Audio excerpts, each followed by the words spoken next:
एक गांव में फजलदीन नाम का एक गरीब मगर ईमानदार आदमी रहता था। वो दिन भर मेहनत मजदूरी करके अपने घर का खर्च चलाता था। फजलदीन की सबसे बड़ी दौलत उसकी 3 बेटियां थीं, आयशा, सिल्मी और फातिमा। आयशा सबसे बड़ी और बहुत हुसीन व जमील थी। सिल्मी दरमियानी बेटी थी जो चालाक और समझदार थी, और फातिमा सबसे छोटी मगर दिल की बहुत नेक थी। फजलदीन की ख्वाहिश थी कि उसकी बेटियां अच्छी तालीम हासिल करें और अच्छी जिंदगी गुजारें, मगर गरबत ने उनकी जिंदगी को मुश्किल बना दिया था। हर रात जब फजलदीन थका हारा घर आता तो उसकी बेटियां उसे देखकर कहती, एक दिन हम सब मिलकर आपको उस गरबत से निकालेंगे। फजलदीन मुस्कुरा देता और अल्लाह से दुआ करता कि उसकी बेटियों की किस्मत अच्छी हो। एक दिन गांव में एक अमीर आदमी आया जो मशहूर था कि वो नेक लोगों का इम्तिहान लेकर इनाम देता है। इसने ऐलान किया, मैं छिपकर लोगों का इम्तिहान लेता हूं। जो सबसे ज्यादा ईमानदार और अक्लमंद होगा उसे मैं ऐसी दौलत दूंगा जो उसकी जिंदगी बदल देगी। गांव वालों ने उस बात को एक कहानी समझकर नजरअंदाज कर दिया, मगर फजलदीन के दिल में उम्मीद जागी कि शायद अल्लाह की मेहरबानी हो जाए। चंद दिन बाद एक अजनबी मुसाफिर फजलदीन के घर आया।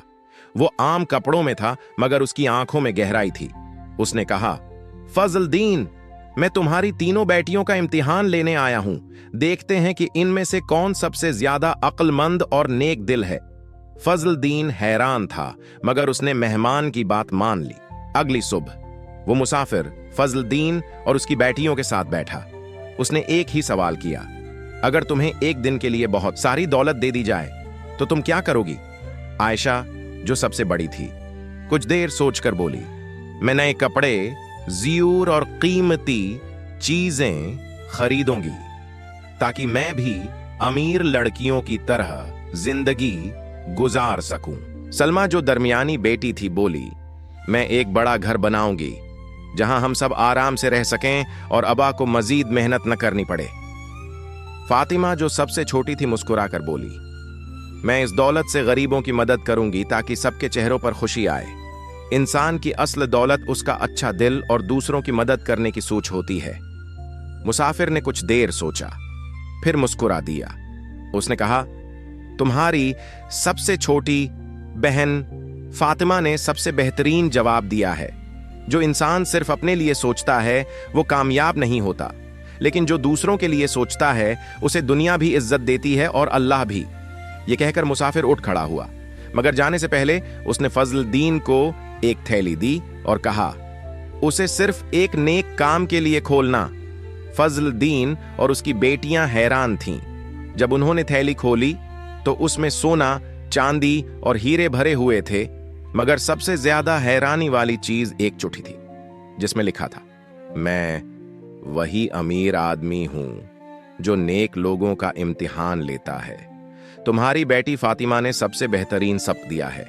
ये दौलत अब तुम्हारी है, मगर उसका इस्तेमाल सिर्फ अच्छे कामों के लिए करना। फजलदीन की आंखों में आंसू आ गए। उसने फातिमा को गले लगाया और कहा, बेटा, तुमने मेरी इज्जत बचा ली। तुम ही मेरी असल दौलत हो। फजलदीन ने उस दौलत को बेहतरीन तरीके से इस्तेमाल किया। उसने गांव में एक छोटा मदरसा और लंगर खाना बनाया ताकि गरीबों को तालीम और खाना मिल सके। अपनी दोनों बड़ी बेटियों की भी अच्छी तालीम और आरामदेह जिंदगी का बंदोबस्त किया। फातिमा को मजीद तालीम दिलवाई ताकि वो और भी लोगों की मदद कर सके। देखने वालों ने कहा, जो इंसान सिर्फ अपने लिए जीता है वो एक दिन सब कुछ खो देता है, मगर जो सबके लिए जीता है उसे दुनिया भी याद रखती है। और यूं फजलदीन और उसकी बेटियों की कहानी एक मिसाल बन गई।